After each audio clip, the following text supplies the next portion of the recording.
우리가 지금까지 예수님이 어떤 분인지 보았는데요. 참 하나님 또 참 사람이신 예수님이 왜 이 땅에 오셨습니까? 하나님은 우리를 사랑하십니다. 그런데 우리가 죄를 범하고 나서는 공의로우신 하나님 우리와 함께 할 수 없었습니다. 그러나 하나님의 사랑은 죄 때문에 죽게 된 우리를 그냥 내버려 둘 수가 없었습니다. 이 때문에 하나님께서 인류를 죄로부터 구원하기 위해서 죄가 없는 분은 하나님밖에 없기 때문에, 그러나 사람이 아니면은 누구도 사람의 문제를 제대로 감당할 수 없기 때문에 사람이면서 동시에 하나님이신 메시아를 보내주실 것을 계획하셨습니다. 이것은 구약 때부터 계속 나오는 예언이죠.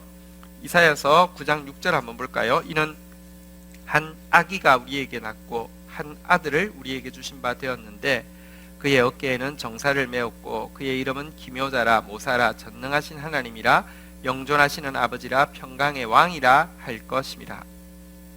구약 성경에 보면 영원하신 하나님이 인간이 되어서 세상에 오실 것에 대한 예언이 가득 차 있습니다.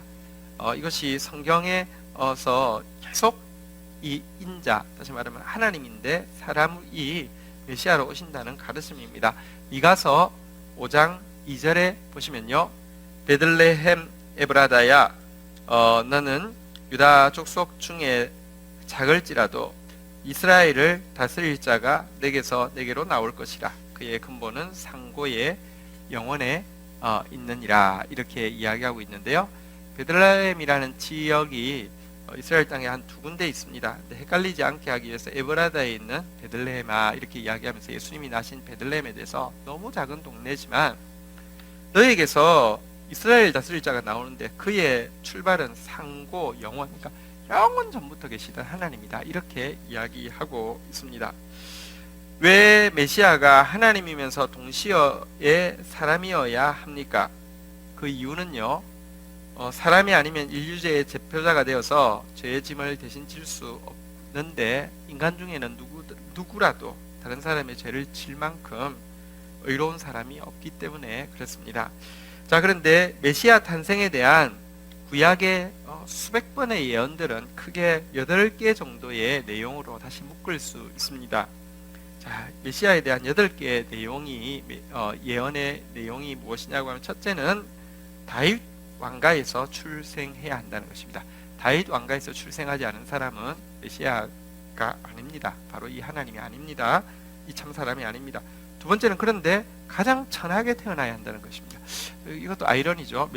다윗의 집은 왕족인데 가장 천하게 태어나야 된다. 이 두 개가 양립하기 힘들 것 같은데요. 이렇게 되어 있습니다.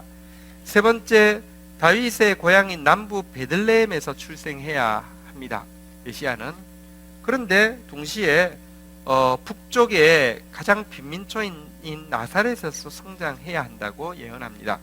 여러분, 요즘이야 뭐 부산에서 자란 사람이 서울서 큰다, 이게 문제가 없지만 과거 시대는 난 곳에서 거의 죽을 때까지 머무르는 그 사회에서 베들레헴에 태어난 사람이 나사렛에서 성장한다. 이것도 사실은 병행되기가 쉽지 않은 그런 예언입니다. 다섯 번째, 그의 탄생을 축하하기 위해서 멀리 동방에서부터도 예물이 올 것이다. 이렇게 예언되어 있고요. 놀라운 예언이죠. 근데 동시에 그의 탄생을 질시하기 위해서 나온 세력에 의해서 대학살이 일어날 것이다. 이런 예언도 있습니다. 이것도 양립하기 힘들죠. 한 사람의 탄생을 축하하기 위해서 동방에서부터 예물을 가져올 정도로 축하하는데 동시에 그것을 실시해서 학살이 일어날 정도다. 이러기가 진짜 이 양립하기가 힘들어 보이지 않습니까? 일곱 번째, 메시아 앞에는 역사상 가장 위대한 선지자가 먼저 나와야 된다. 여덟 번째, 그리고 메시아는 동정녀에게서 태어나야 한다.